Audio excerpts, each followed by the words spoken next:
Hey there, if there goes a brief introduction about me, then I'm Arafat Hussain, an undergrad med student from India. So, the main theme being here is discussing about time. So, time was a thing I was very curious about. So, let's go into the topic. Why was I so curious about time? Because I thought time is a thing that doesn't change at any cost or by any means. But during due course of time, I came across Einstein's theory of relativity and the concept of time dilation. Then I came to know that even time changes under some circumstances. We will be discussing those circumstances later. You might have come across a lot of videos. You might have come across through a lot of videos on time dilation on YouTube and some other sources like journal papers if you have read any. But what I personally felt is they are good with their animations, so cool, but there are few things that can be made even more simpler than what they have shown. So I went through those videos, so I wanted to make it more simplified, so I came with my things in my own way. So if there are any mistakes in my version, you guys can simply email it to me, or you can mention them in the comment box so that I get to know what are the mistakes that I'm doing. So if you really get into the topic, so time dilation, it deals with the change in the time. Till 1900 we were in a dilemma that time is a quantity that doesn't change at all, but Einstein came out with his theories, particularly the special theory of relativity which came in 1905 and then the general theory of relativity which came in 1907. These theories cleared up this segment about time. So finally we were at a conclusion now that time is changing. So if we talk briefly about it, what are the things that are causing the time to change? The first one comes into account is the gravitation, and the next one is velocity.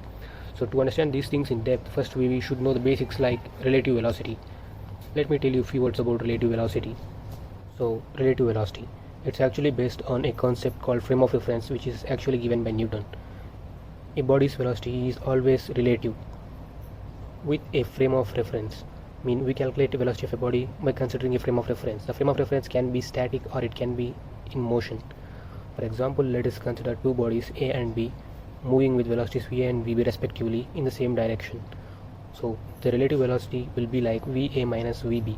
We should be more, we should consider the directions too, because these are the vector quantities. The velocity is a vector quantity. So here is a case 2 where the two same bodies A and B are traveling in the opposite directions with the velocities VA and VB. The relative velocity now will be like VA minus of minus VB. We are considering minus here because the body B is moving in the opposite direction to the body A, so it gets summed up because minus into minus is plus, so it gets summed up. Let us consider an example here. This is a car, this is a bus, this is a bike. These all the three things all the three vehicles have different velocities. So this is 60 km per hour, this is the velocity of a car, and this is the velocity of a bus. So what is the relative velocity of car with respect to bus is 40 km per hour, because it gets subtracted when it's they are moving in the same direction. Let us consider the bike and the car. So what is the relative velocity of the car with respect to the bike? It gets summed up because they are traveling in the opposite directions. So the relative velocity of car now becomes 90 km per hour. So those were the things that Newton proposed. So now what Einstein assumed is, he assumed himself on a flat platform and he considered two lightnings striking on either side of him at equal distances from him. Let the distance be d. So as he is at the center accurately, both of the speed of the light is c. This is a fundamental thing, it's constant everywhere in the universe. So both of these lights should be reaching him at the same instant, so there's no problem with it. So now what Einstein did is to make the things a bit complex. He assumed a vehicle with a man passing by him and observing the whole scenario by sitting in the vehicle. But what he did is he assumed the speed of the vehicle to be equal to velocity of light. So what is the scenario if someone passes Einstein with a velocity of light and observes the whole thing? So now we should consider the relative velocities according to the Newton's things. So if we consider the first one, let us assume the vehicle is coming from this direction and moving towards this direction. So this lightning is moving towards him in this direction. So both are in the same direction means they get subtracted. So relative velocity according to this person is v minus c. As he's moving with the velocity of light, c minus c, v are equal to 0 means relative velocity is 0. If we take this lightning, v are equal to v minus of minus c because these two are in opposite direction, so they get summed up. So as he was traveling with velocity of light, so v equal to c plus c equal to 2c, so the relative velocity is 2c. As we can see, the velocity of light for Einstein is c, but for the observer in the vehicle, the velocity of light is 2c. How can it be different for different people? Because we know that velocity of light is same for everyone because it's an electromagnetic radiation and it doesn't change whatever may be the situation or circumstances, so it's a constant entity. After deeply examining all these things, Einstein assumed that either the Newton's laws should be failing here or the speed of light is not constant at all. So then Einstein thought of making a small correction to Newton's laws. Because the velocity of light is constant, so Newton's laws should be a mistake. So he thought of making a small correction to it. So Einstein took the relative velocity, which is equal to 2c, and we know that velocity is equal to distance by time. So what is the distance here? It is the distance between the lightning and the person, its speed and its constant. Or you can take this thing, I mean the traveler in the vehicle, he is at the same point and the distance is same. I mean the distance between the lightning and the person is same. So distance is the thing which is not changing at all. So then time should be sacrificing. I mean it is getting lowered to balance the velocity of light, to get back the velocity of light. So what I mean to say is it should be c but not 2c. So how to make it c? It is possible by lowering the value of t to half. So let us see what happens if we lower the value of time to half. So we will lower the value of time to half, this two goes up, then it gets cancelled on both sides. So now we get the velocity of light, I mean the normal velocity of light. So as you can see, when a body is moving at relatively high speeds nearly equal to the velocity of light, then the time is getting slowed down.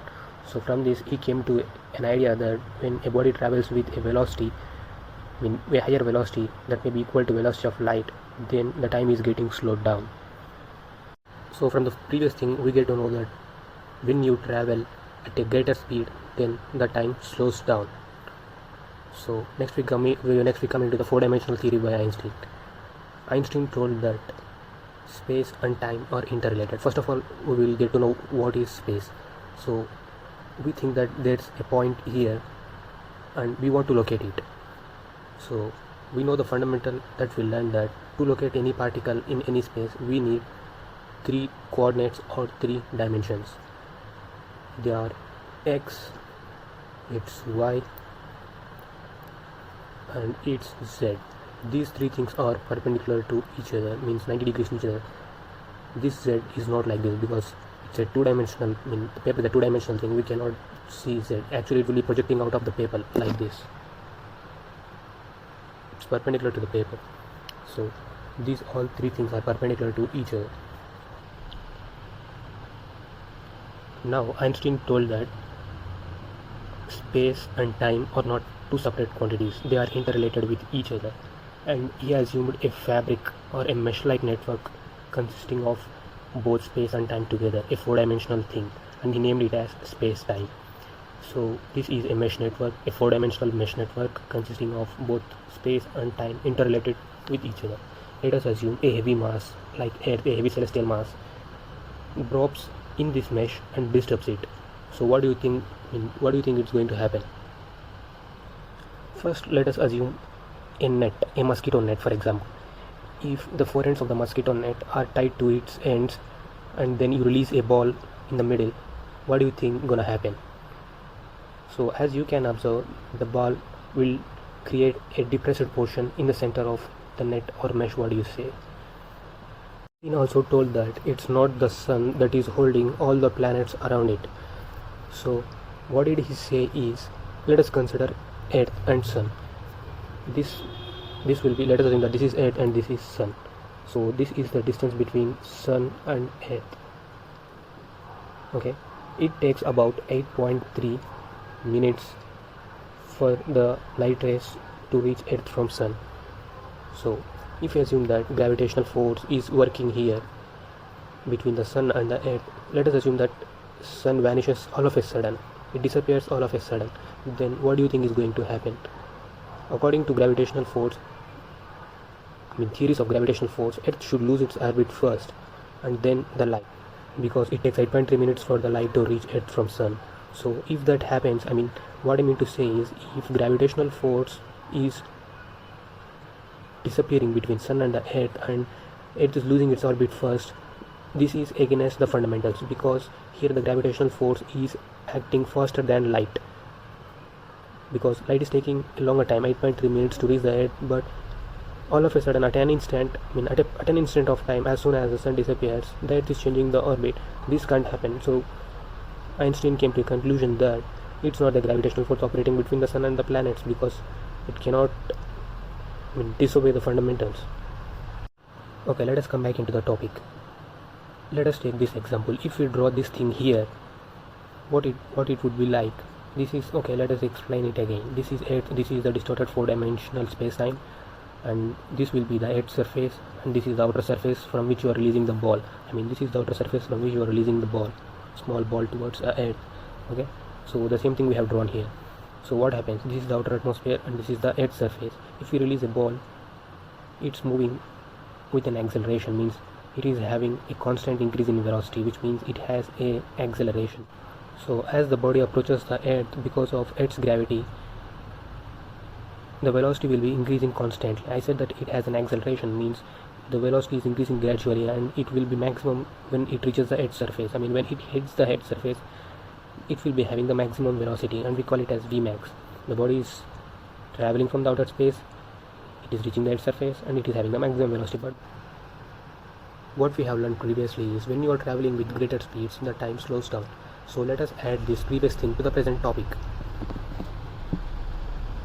So the mass we have released here is accelerating towards the earth, and it has got a maximum velocity here, means it is traveling with a maximum velocity here.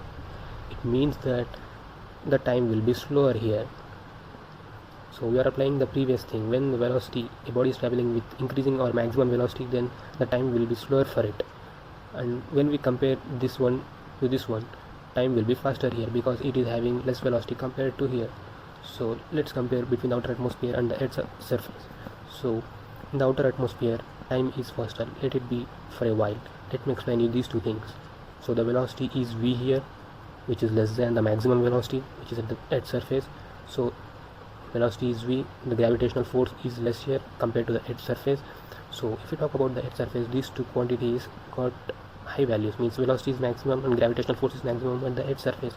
So as we have learned previously, when we have maximum velocity, or we have greater speed or greater velocity, then the time will be slower there.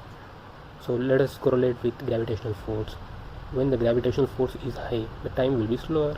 So with these two things, time is changing. We can say that time is changing. So velocity and gravitational force, when both these things are high, time runs slow there, as compared to the outer atmosphere, where the velocity and the gravitational force are less. I can explain this velocity time relation in a more easier way. Let us assume a combination of two mirrors enclosed in a box with some auto illumination process. Let us assume that a photon has been generated here with the auto illumination process, so that the photon gets reflected front and back all the time in between the two mirrors. Now you are assume that you are sitting here on the top of a hill, and you are observing this whole thing coming down, means it's accelerating towards the Earth's surface. So this is surface. Okay, so generally this photon is running between these two mirrors, means it's getting reflected between the two mirrors in a straight path. But as you are sitting on a hill and observing the whole system going down, it won't be a straight line for you. Let me explain this with a straight line indicating time. So let us assume the photon here is in the middle. Okay, so now at the next instant of time, the photon moves here, means here, as it is going down and going in this direction, it will be descending and moving forward. So it will be like this. The photon will be here, and next at this instant the photon will be here, and at this instant the photon will be here, and that it will be at the second mirror or the other mirror. So now it should go back. Then if it traces a path, it will be here now at this instant, and then it will be here, and then it will be here. So if we trace this path, it will be like a triangle, so we get a triangular path. So to an observer, means to you who are sitting on a hill and observing the whole scenario, it will be like a triangle, means the photon is traveling in the path of triangles. So let us consider the relative velocity of the photon, means the velocity of the photon according to u. So as we studied earlier that it's not a straight path according to u, it will be in the form of some triangles, means it's a triangular path for you as you are outside the system. So the path the path is not changing, it's a triangular path and it's the same till the end. So if it's constant, then we can consider a relation that relative velocity is inversely proportional to time. You may get a doubt because time is also constant, but if both these things are constant, then velocity should also be constant, but velocity is changing according to you. It's gradually increasing as it approaches the ground. So as it's a varying thing according to you, then there should be something that is varying here, but the distance, it's a triangular path and it's constant, so it should be the time that's changing. So we can establish a relation here that relative velocity is inversely proportional to time, means if the velocity increases, then the time is slower there, and vice versa. Apply the concept that we have studied till now to a scene from Interstellar movie. You might observe the crew using a spaceship and visiting another planet having more gravity. Let us compare that other planet they visit and Earth.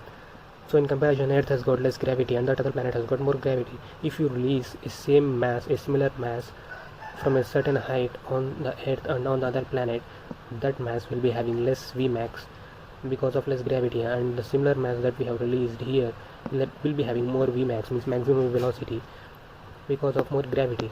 So as we have learned earlier that when we move with higher speeds, then the time will be running slow for us. So as it has got maximum velocity here, time will be running slow. So this is the thing that Christopher Nolan portrayed in the movie. Time is slower on the planet, it means it's 1 hour there and it's 7 years on Earth. So time is faster on Earth, and time is slower on the other planet. Last but not least, you might have heard that your head grows older than legs. Now you find out how it happens by applying all the concepts that I have told till now.